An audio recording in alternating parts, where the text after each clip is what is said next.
السلام علیکم۔ میرے چینل میں خوش آمدید۔ میرے چینل کو سبسکرائب کریں اور ساتھ میں دیے گئے بیل آئیکن کو پریس کریں تاکہ میری ہر نئی آنے والی ویڈیو کا نوٹیفیکیشن آپ کو ملتا رہے۔ انوکھا خط۔ کہانی شروع کرتے ہیں۔ شاہد قمر کو ملنے والا خط اس کے لیے ایک انوکھا خط تھا۔ وہ خط اسے گھر کے دروازے کے اندر کی طرف چوکھٹ پر پڑا ملا تھا، گویا کوئی اس خط کو نیچے سے سرکا گیا تھا۔ خط پر ڈاک خانے کی مہر نہیں تھی، اس کا مطلب تھا کہ خط لکھنے والے نے یہ خط خود یہاں ڈالا تھا یا کسی کے ذریعے سے بھیجا تھا۔ صبح ہو گیا جب وہ شام کو تھکا ہارا لوٹا اور گھر کا تالا کھول کر اندر داخل ہوا تو اس کی نظر خط پہ پڑی۔ اس نے ایک حیرت بھری نظر اس پر ڈالی اور اسے اٹھا لیا۔ بے چینی کے عالم میں لفافہ چاک کیا تو اندر سے ایک سفید کاغذ نکلا۔ اس پر یہ الفاظ درج تھے: مجھے معلوم ہے آج کل آپ بالکل بیکار ہیں، آپ کا کوئی ذریعہ معاش نہیں ہے، آپ تمام دن ملازمت تلاش کرتے پھرتے ہیں۔ میں بھی اس دنیا میں اکیلا ہوں اور آپ کی مدد کرنا چاہتا ہوں، آپ کے کام آنا چاہتا ہوں۔ آپ کل شام ٹھیک 7 بجے مجھ سے اس پتے پر مل لیں۔ میرا نام سرفراز غالب ہے۔ پتہ تلاش کرنے میں آپ کو کوئی دقت نہیں ہوگی۔ اپنا موبائل نمبر بھی لکھ رہا ہوں۔ اگر آپ نہ آنا چاہیں تو اس نمبر پر فون کر کے بتا دیجیے گا۔ آپ کا مخلص سرفراز غالب۔ اس نے خط کو 3-4 بار پڑھا اور سوچ میں پڑ گیا۔ اس طرح کسی کو بلانا عجیب سی بات تھی۔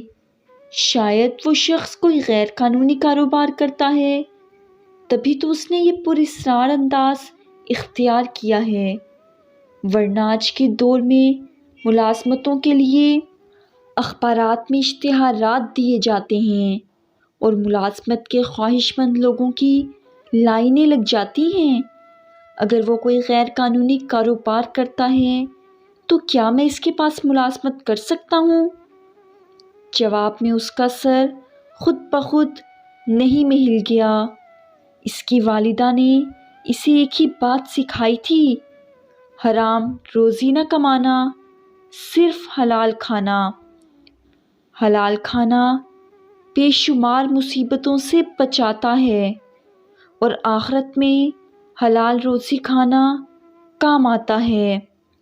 اس کے برعکس حرام روزی کھانے والا ہمیشہ پریشانیوں میں گھرا رہتا ہے۔ ان کی کمائی یا تو ڈاکٹروں کی جیبوں میں جاتی ہے یا پھر فضولیات میں خرچ ہوتی رہتی ہے۔ برکت ان کے گھروں سے گویا پڑ لگا کر اٹھ جاتی ہے۔ لہٰذا حالات کچھ بھی ہوں میرے بیٹے، تمہارا رزق حلال طریقے سے کمایا ہوا ہو، بس میں تو تمہیں یہی نصیحت کرتی ہوں۔ والدین کی وفات کے بعد وہ دنیا میں اکیلا رہ گیا تھا۔ غربت کی وجہ سے وہ میٹرک سے آگے پڑھ بھی نہیں سکا۔ ان کی وفات سے پہلے بھی وہ ملازمت حاصل کرنے کی سر توڑ کوشش کرتا رہا تھا، لیکن آج کے دور میں میٹرک پاس لوگوں کو ملازمت آسانی سے نہیں ملتی۔ ماں ہمیشہ دلاسا دیا کرتی: کوئی بات نہیں بیٹا، مل جائے گی ملازمت، تم خود کو ہلکان نہ کرو۔ والدین ایک حادثے میں ختم ہو گئے تو اس پر غموں کا پہاڑ ٹوٹ پڑا۔ پہلے تو باپ کی مزدوری سے گھر کا خرچ چلا رہا تھا، اب یہ ذریعہ بھی بند ہو گیا۔ اس نے مزدوری شروع کر دی، لیکن ساتھ ہی وہ ملازمت حاصل کرنے کی کوشش بھی کر رہا تھا۔ جس دن اسے مزدوری نہ ملتی اس دن وہ ملازمت کی تلاش میں بھاگ دوڑ کرتا۔ آج کا دن بھی اس نے ملازمت کی تلاش میں گزارا تھا۔ رات اسے دیر تک نیند نہ آئی، بار بار اس خط کا خیال آتا رہا۔ نہ جانے خط لکھنے والا کون ہے، اسے کیسے جانتا ہے؟ وہ ضرور کوئی جرائم پیشہ ہوگا۔ آج سونے سے پہلے اس نے فیصلہ کیا کہ وہ اس شخص سے کم از کم ملاقات تو ضرور کرے گا۔ دوسرے دن وہ ٹھیک 7 بجے شام خط میں لکھے ہوئے پتے پر پہنچ گیا۔ وہ ایک بالکل نئی بنائی ہوئی کوٹھی تھی اور بہت خوبصورت لگ رہی تھی۔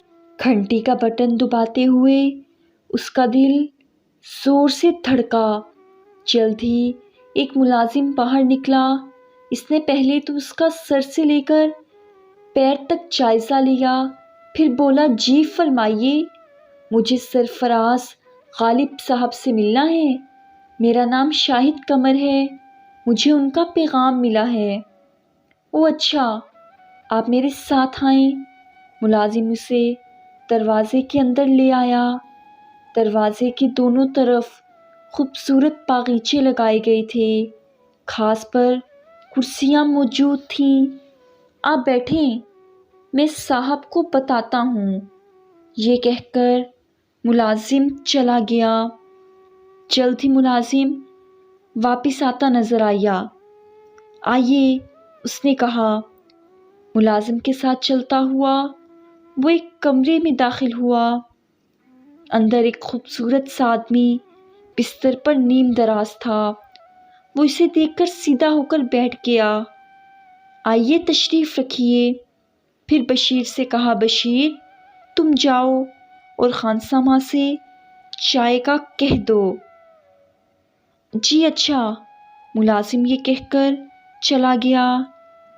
آپ شاہد قمر ہیں، میرا خط آپ کو ملا ہوگا اور آپ وہ پڑھ کر آئے ہیں، یہی بات ہے نا؟ شاہد قمر نے پوچھا۔ جی ہاں، لیکن آپ مجھے کیسے جانتے ہیں؟ بتاتا ہوں۔ آپ کے گھر کے میں نے 2-3 چکر لگائے، لیکن ہر بار دروازے پر تالا لگا نظر آیا۔ آخر میں نے خط لکھ کر اندر ڈال دیا۔ وہ تو ٹھیک ہے، لیکن آپ ضرور یہ خیال کرتے رہے ہوں گے کہ میں نے جو یہ پراسرار طریقہ اختیار کیا ہے، اس لیے میں ضرور کوئی جرائم پیشہ آدمی ہوں، ورنہ اس طرح کیوں خط لکھتا؟ یہی سوچتے رہے ہیں نا آپ؟ جی ہاں، اس میں شک نہیں کہ مجھے ایسے ہی خیالات آتے رہے، لیکن میں نے ایک پل کے لیے بھی نہیں سوچا کہ میں کوئی غیر قانونی یا غلط کام قبول کروں گا۔ میں آپ کو پہلے ہی بتا دیتا ہوں، میں مزدوری کر کے روکھی سوکھی تو کھا لوں گا، ناجائز کام ہرگز نہیں کروں گا۔ میری والدہ کی مجھے یہ نصیحت ہے۔ کیا نصیحت ہے بھلا آپ کی والدہ کی؟ سرفراز غالب مسکرایا۔ انہوں نے مجھے ہمیشہ یہی نصیحت کی کہ بیٹا، حلال روزی کھانا، حرام سے خود کو ہمیشہ بچانا۔ حرام روزی طرح طرح کی مصیبتوں میں مبتلا کرتی ہے، جبکہ حلال کھانے والے ہمیشہ مطمئن اور خوش رہتے ہیں۔ لہٰذا میں حرام روزی کمانے کے بارے میں سوچ بھی نہیں سکتا۔ حیرت ہے، کمال ہے، سرفراز غالب کے منہ سے نکلا۔ جی کیا مطلب؟ آپ کو کس بات پر حیرت ہے؟ شاہد قمر کے لہجے میں حیرت تھی۔ ایک خاتون نے مجھے بھی اتفاق سے بالکل یہی نصیحت کی تھی۔ آپ کا مطلب ہے آپ کی والدہ نے؟ وہ میری والدہ نہیں تھیں، لیکن میں ان کا احترام اپنی والدہ کی طرح کرتا تھا۔ بچپن میں انہوں نے مجھے بہت سہارا دیا تھا۔ ان دنوں میں اپنے ماں باپ، بہن بھائیوں کے ساتھ گاؤں میں رہتا تھا۔ گاؤں کے اسکول میں پڑھتا تھا۔ وہ خاتون ہمارے پڑوس میں رہتی تھیں۔ پھر میرے ماں باپ فوت ہو گئے، ہم بھائی بہن اکیلے رہ گئے۔ اس زمانے میں اس خاتون نے ہمارے ساتھ جو سلوک کیا وہ میں زندگی میں کبھی بھلا نہیں سکوں گا۔ اس نے ہمیں اپنے بچوں کی طرح سمجھا۔ وہ خود بے حد غریب تھی، لیکن شاید اس میں نیکی کوٹ کوٹ کر بھری ہوئی تھی۔ ہماری سبھی ضروریات پوری کرنا گویا اس نے اپنی ذمہ داری خیال کر لیا تھا۔ پھر ہمارے ایک دور کے رشتہ دار ہمیں تلاش کرتے وہاں آ گئے۔ ان کے کوئی اولاد نہیں تھی۔ ہمارے بارے میں انہیں پتہ چلا تھا، اس لیے وہ گاؤں میں پہنچ گئے اور ہمیں شہر لے آئے۔ جب ہم اس خاتون سے رخصت ہو رہے تھے تو میں نے ان کی آنکھوں میں آنسو دیکھے تھے۔ وہ آنسو مجھے آج تک یاد ہیں، لیکن ہم شہر جانے پر مجبور تھے۔ ہمارے دور کے ماموں بہت دولت مند تھے۔ ان کا کہنا تھا کہ شہر میں ہماری زندگی بن جائے گی، سو ہم شہر چلے آئے۔ اس کے بعد ہم زندگی کے جھمیلوں میں ایسے الجھے کہ ہمیں اس خاتون کا خیال بھی نہ آیا۔ پھر ماموں اپنا سارا کاروبار ہمارے حوالے کر کے اس دنیا سے رخصت ہو گئے۔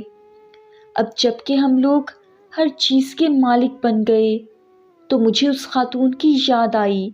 میں گاؤں گیا، پتہ چلا کہ اس خاتون کا تو مدت ہوئی انتقال ہو گیا ہے۔ اس کا بیٹا اب شہر میں فلاں جگہ رہتا ہے۔ میں شہر آیا، اس کے بیٹے کا مکان تلاش کیا۔ اس مکان پر تالا نظر آیا۔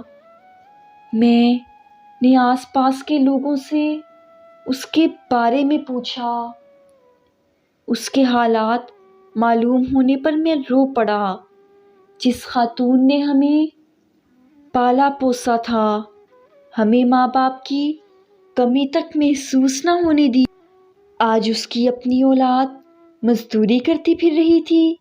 میں بے چین ہو گیا۔ میں نے اس کے گھر کے کئی چکر کاٹے۔ شام کے بعد میری اپنی بہت مصروفیات ہوتی ہیں، میں آ نہ سکا، سو میں نے خط لکھ کر ڈال دیا اور آپ یہاں چلے آئے۔ خط ڈالنے کے بعد مجھے خیال آیا تھا کہ نہ جانے آپ میرے بارے میں کیا فیصلہ کریں گے، لیکن میں نے سوچا تھا کہ اگر آپ نہ آئے تو میں پھر جا کر ملاقات کرنے کی کوشش ضرور کروں گا۔ یہ میری کہانی تھی۔ آپ کی والدہ کے ہم پر بہت بہت احسانات ہیں۔ میری بہنیں بھی آپ سے ملنے کے لیے بے تاب ہیں۔ لیجیے۔ کہانی ختم ہونے پر وہ رہ نہیں سکیں، اندر آ گئیں۔ یہاں تک کہہ کر نوجوان خاموش ہو گیا۔ البتہ اس کی بہنوں نے کہا، بھائی جان السلام علیکم۔ وعلیکم السلام، شاہد قمر کے منہ سے نکلا۔ وہ حیرت زدہ تھا۔ اسے اپنے کانوں پر، اپنی آنکھوں پر، اپنے تمام حواس پر یقین نہیں آ رہا تھا، اور سرفراز غالب کہہ رہا تھا، یہ گھر آپ کا اپنا گھر ہے۔ اب میں ایک بڑے کارخانے کا مالک ہوں، وہ کارخانہ آپ کا ہے، اس میں جو کام بھی آپ کو پسند ہو مجھے کوئی اعتراض نہیں ہوگا۔ مجھے اتنی خوشی ہے کہ بیان سے باہر ہے۔ شاہد قمر کی نظریں ان لوگوں پر جم گئیں۔ اس کی آنکھوں میں آنسو آ گئے۔ ان آنسوؤں میں بچپن کی صورتیں تیرنے لگیں۔ اسے سب یاد آتا جا رہا تھا کہ بچپن میں وہ ان لوگوں کے ساتھ کھیلا کرتا تھا۔ یہ تھی میری آج کی سٹوری۔ مجھے امید ہے کہ آپ کو پسند آئی ہوگی۔ پلیز لائک کریں، کمنٹ کریں اور اپنے دوستوں میں زیادہ سے زیادہ شیئر کریں۔ نماز قائم کریں اور مجھے بھی ضرور دعاؤں میں یاد رکھیے گا۔